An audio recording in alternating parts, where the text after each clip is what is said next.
Сәлем достар, мен Шыңғыс Есенбаевтың шәкіртімін апрель уақытында. Так, мен сізге қазір ютубтан табысымды көрсетемін. Міне соңғы 28 күнде 3 миллион 600 мың просмотр болды. Так, подписчик саны 16 мың подписчик саны келді.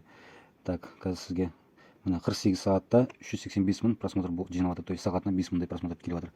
Енді самый интересный доходқа көшейін. Доход осы менде монетизация 8 күні қосылды. Вот 8 күні уже 25 мың болды. Так,